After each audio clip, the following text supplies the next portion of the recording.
Je pense que ça va être intéressant justement de revenir à cet état d'émerveillement du monde, parce qu'on s'en émerveille plus beaucoup.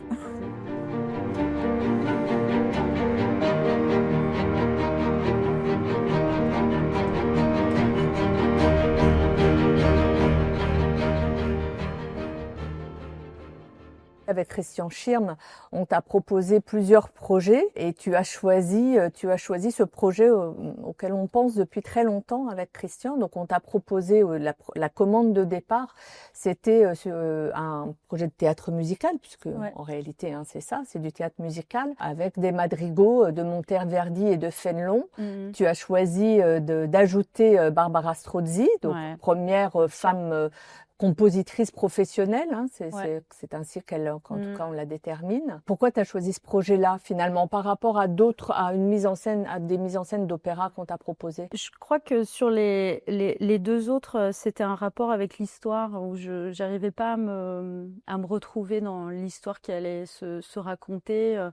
Il y en a une des deux, je trouvais qu'elle ressemblait un peu trop à la Scala di Seta qu'on avait fait. C'était une histoire de mariage les deux, il y avait un rapport un peu comme ça. Et puis pareil, c'est des questions, c'est des intuitions en fait. Moi, ce qui m'a toujours intéressé chez toi, Victoria, c'est ton intuition, c'est ta capacité à faire équipe, à créer une équipe. Et tu as apporté, alors créer une équipe avec les chanteurs de l'académie. Pour moi, c'est extrêmement important que le metteur en scène en résidence sache créer une équipe, un groupe, un collectif avec les chanteurs qu'il n'a pas choisis, qui sont en résidence à l'académie. Donc, l'exercice n'est pas forcément facile, mais toi, tu as vraiment cette qualité-là.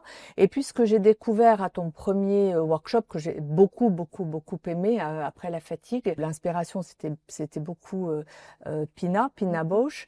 Après la fatigue du jour. Après la fatigue du jour, ouais. Après la fatigue du jour, j'ai aussi découvert ton équipe rapprochée, donc scénographe, lumière, Lucie Mazière et Louis Sadi. C'est aussi ça, la qualité d'un metteur en scène, c'est aussi comment il sait s'entourer. Ouais. Et ça, j'avoue que ça m'a beaucoup marqué. Ça a renforcé l'idée que j'avais de toi, de cette capacité à créer du collectif, à mener un groupe, à savoir entendre ce que les uns et les autres t'apportent et à savoir ensuite, toi en tant qu'artiste, l'endroit exact où tu veux aller, le propos que tu veux porter et que tu veux développer. C'est pour ça que quand on t'a fait ces trois propositions avec Christian, on t'a fait ces trois propositions, donc 2 opéras et un spectacle de théâtre musical autour des madrigaux de Monteverdi et Fénelon, qui est la proposition initiale qu'on t'a faite. Je savais très bien ce que tu allais choisir, mais voilà. Mais ça a à voir avec l'intuition, parce que ça a été un rapport à la musique en fait. C'est tout d'un coup entendre les madrigaux de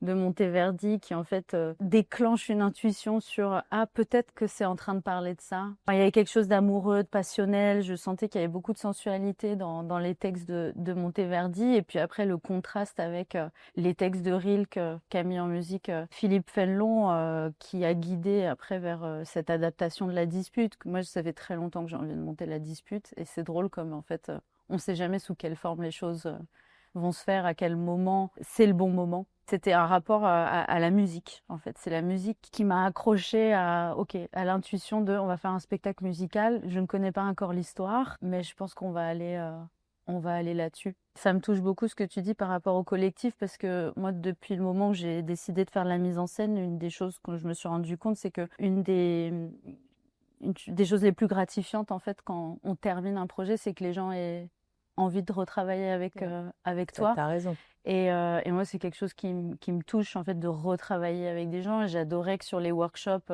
on fasse appel aussi à des anciens de l'académie, tout en découvrant des nouveaux artistes. Et même après, quand j'ai pu faire des assistanats à la maison, de retrouver des gens de l'équipe, voilà. Donc moi, je suis vraiment ravie, en fait, là, de revenir et de découvrir aussi des nouveaux. Des nouveaux artistes en de résidence à l'académie. l'académie. Ouais. Mais toi, dans le projet qu'on t'a proposé, tu nous as proposé d'ajouter aussi des madrigaux de Barbara Strozzi, qui est considérée comme la première compositrice professionnelle. Quand j'ai découvert, je fais juste une petite parenthèse sur Strozzi, parce qu'en fait, quand je découvre Strozzi vraiment par hasard, Il y a toujours un moment quand je dois construire le programme où juste je fouille, juste j'écoute de la musique, j'écoute. Et tout d'un coup arrive Barbara Strozzi que je crois comme ça d'instinct, je me dis ah tiens c'est une contemporaine. Et j'étais très étonnée en fait de me rendre compte qu'elle appartenait à l'époque de Monteverdi quoi. Une musique comme ça très très sensuelle, très claire, hein, vraiment qui va droit au but, ouais, très moderne en fait. Je l'ai trouvé vraiment très très moderne. Et puis après j'ai traduit les textes et les textes c'était pareil. Enfin, j'ai été très touchée en fait par la musique de cette femme. Et donc voilà, je me suis dit ça serait trop dommage que ça soit que une rencontre entre deux hommes. Et en fait aussi c'est par sa qualité musicale que j'ai été happée et où c'était une évidence. Et donc en écoutant la musique, c'est vrai que la musique de Monteverdi et Barbara Strozzi, qui appartiennent au même courant, à la même époque, et celle de Fénelon, ont évidemment créé comme ça deux entités. Et c'est là qu'est arrivée l'adaptation de La Dispute, où deux groupes se font face, qui sont la cour et les quatre adolescents enfants au moment de leur kidnapping. Enfin, voilà. Le programme, il est en train de se construire un peu comme ça, où la cour qui observe, qui juge, qui ne va pas être déplacée d'un iota dans leurs idées et dans leur façon de vivre.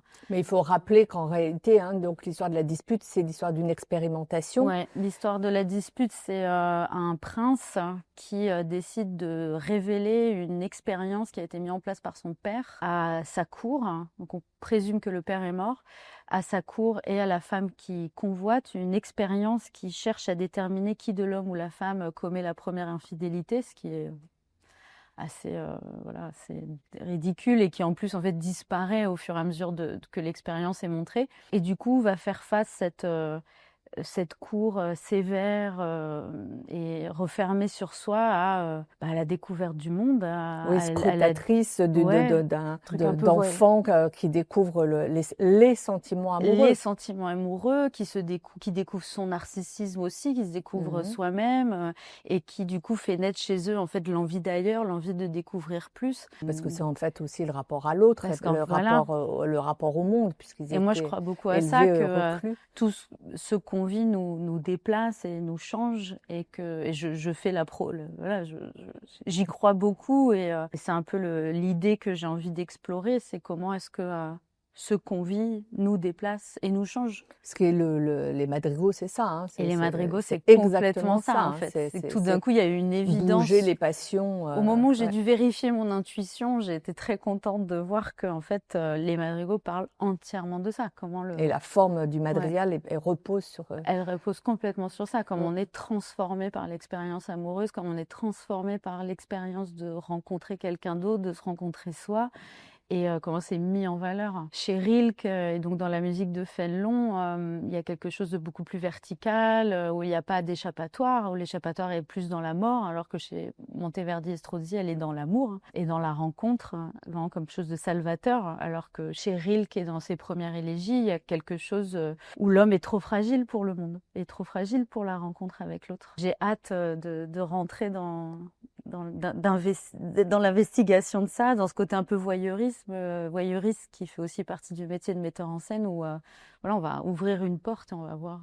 Et qui est intrinsèque à l'œuvre, pour le coup, de La Dispute. Elle est quand même très particulière, cette pièce. Hein. Enfin, elle intrigue. Je pense qu'en tant que metteur en scène, en fait, on a envie de rencontrer ces enfants, de voir qu'est-ce qu'ils sont devenus, justement. Alors, contrairement à Marivaux, qui règle toutes ses pièces par une morale du mariage, moi, j'ai décidé comme c'est une adaptation et qu'on s'est inspiré aussi de La Dispute, de changer la fin et d'offrir un futur différent et une échappatoire un peu différente aux adolescents. Une résolution différente. Voilà. Donc là, tu es en train de construire ton choix, parce qu'il y a beaucoup. Hein. Monteverdi en a fait 200, Fénelon en a 200, fait... il a fait 9 livres. C'est sans fin. Hein. Moi, j'ai l'impression que c'est sans fin. D'ailleurs, il y a des choisis. moments où je dois dire... évidemment, les gens veulent aider, donc on m'envoie beaucoup de madrigaux. Je leur dis, non mais stop. En fait, même moi, à un moment, je m'interdis d'en écouter plus, parce qu'en fait, il y en a toujours un plus beau derrière l'autre. Même chez Strozzi, en fait, il y en a toujours un qui est plus beau. Et là, je suis en train de construire l'arc pour raconter l'histoire de La Dispute, pour développer les rencontres entre les 4 enfants, et puis en fait pour introduire quelque chose qui n'existe pas dans la dispute, qui est la réaction de la cour pendant que l'expérience se fait. C'est ta trame aujourd'hui Ça, qui c'est ma trame qui là, te ouais, ouais. conduit. Donc. Oui, oui, oui. Et puis la place du prince aussi, en fait, qui n'existe pas trop, Oui, qui est très effacée. qui est très effacée dans au la début, dispute, et qui en fait, je trouve assez intéressante parce que c'est aussi un jeune homme. C'est un homme amoureux en fait quand la pièce commence, alors qu'il vient d'une cour qui n'est pas du tout dans ce rapport-là. Et c'est celui qui, je pense, va être en fait le plus dépassé, traversé par ce qui se passe, parce qu'il va voir en face de lui quelque chose qu'il n'a jamais eu, qu'il ne connaît pas. Son socle, voilà, je crois beaucoup à ça, et c'est quelque chose qui m'a toujours intéressée, le socle sur lequel on construit notre vie. Et le prince, on comprend, voilà, qui vient de cette cour dure et peu tendre, alors que lui est un homme qui exprime, et un homme amoureux. Mais c'est sûr qu'on parle d'expérimentation avec Marivaux, et évidemment que ce projet sera aussi une forme d'expérimentation, et en tout cas une expérience professionnelle forte pour eux, parce que c'est quand même le moment où ils vont se retrouver donc au théâtre de l'Athénée, où ils vont jouer 6 représentations.